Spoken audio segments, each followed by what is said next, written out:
మరిన్ని వార్తలు వేగంగా సంక్షిప్తంగా.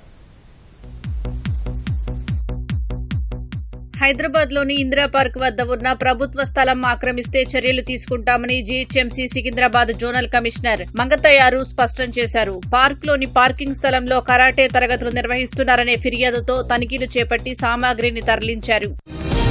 భూదాన్ ప్రభుత్వ భూముల్లో గుడిసెలు వేసుకుని ఉండే వారికి పట్టాలు ఇవ్వాలని సిపిఐ ఆధ్వర్యంలో హైదరాబాద్ దోమలగూడలో మహాధర్నా జరిగింది. ఆందోళనకు సంఘీభావం ప్రకటించిన ఎమ్మెల్యే కూనంనేని ఈ అంశాన్ని అసెంబ్లీలో ప్రస్తావిస్తారని హామీ ఇచ్చారు. వ్యవసాయ కూలీల సమస్యలు పరిష్కరించాలని అఖిల భారత ప్రగతిశీల వ్యవసాయ కార్మిక సంఘం ఆధ్వర్యంలో కామారెడ్డిలో మహాసభ నిర్వహించారు. ముందుగా ర్యాలీ నిర్వహించిన నేతలు కేంద్ర రాష్ట్ర ప్రభుత్వాలు ఇచ్చిన హామీలను నెరవేర్చాలని డిమాండ్ చేశారు.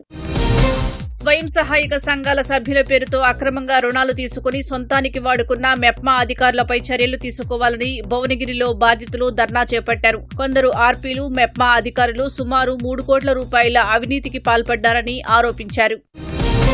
కౌన్సిల్ సమావేశం ఏర్పాటు చేయాలని వరంగల్ జిల్లా నర్సంపేట మున్సిపల్ కార్యాలయం ఎదుట బీఆర్ఎస్ కౌన్సిలర్లు ధర్నాకు దిగారు. ప్రోటోకాల్ వర్తించదా అని ప్రశ్నించిన కౌన్సిలర్లు ఎన్నికలు పూర్తయి 40 రోజులైన సమావేశం ఎందుకు పెట్టడం లేదని ప్రశ్నించారు.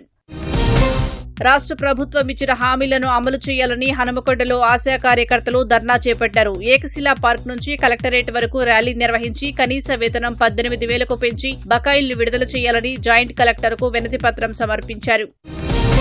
వరంగల్ జిల్లా రాజపేట పరిధిలోని చింతగట్టు తండావాసులు నర్సంపేట పాకాల ప్రధాన రహదారిపై ధర్నా నిర్వహించారు. తమ తండాకు రోడ్డు నిర్మించి శివారులో ఉన్న డంపింగ్ యార్డును అక్కడి నుంచి వెంటనే తరలించాలంటూ డిమాండ్ చేశారు. ఖమ్మం జిల్లా వైరా రవాణా శాఖ కార్యాలయంలో లారీ యజమానిని లంచం డిమాండ్ చేసిన కేసులో ఎంవీఐ వరప్రసాదరావును ఏసీబీ అధికారులు అదుపులోకి తీసుకున్నారు. ఎంవీఐ వ్యక్తిగత సహాయకుడు 74,400 లంచం తీసుకుంటూ ఉండగా అధికారులు పట్టుకున్నారు. కరీంనగర్లో ఆస్తి కోసం అన్న తమ్ముడిపై కత్తితో దాడి చేయడం కలకలం రేపింది. ఇల్లును తన పేరున రాయాలంటూ తుంగరాజు సొంత తమ్ముడైన రంజిత్ కుమార్పై దాడికి పాల్పడ్డాడు. గాయపడిన రంజిత్ ను ఆసుపత్రికి తరలించారు. కామారెడ్డి సరంపల్లిలోని గిరిజన సంక్షేమ వసతి గృహంలో ఉండే 10వ తరగతి విద్యార్థి చరణ్ పాము కాటికి గురయ్యాడు. టీ బ్రేక్ లో గ్రౌండ్లోకి వచ్చిన సమయంలో ఎడమ కాలుపై కాటేసింది. వెంటనే ఆసుపత్రికి తరలించగా ఆరోగ్య పరిస్థితి నిలకడగా ఉందని వైద్యులు తెలిపారు.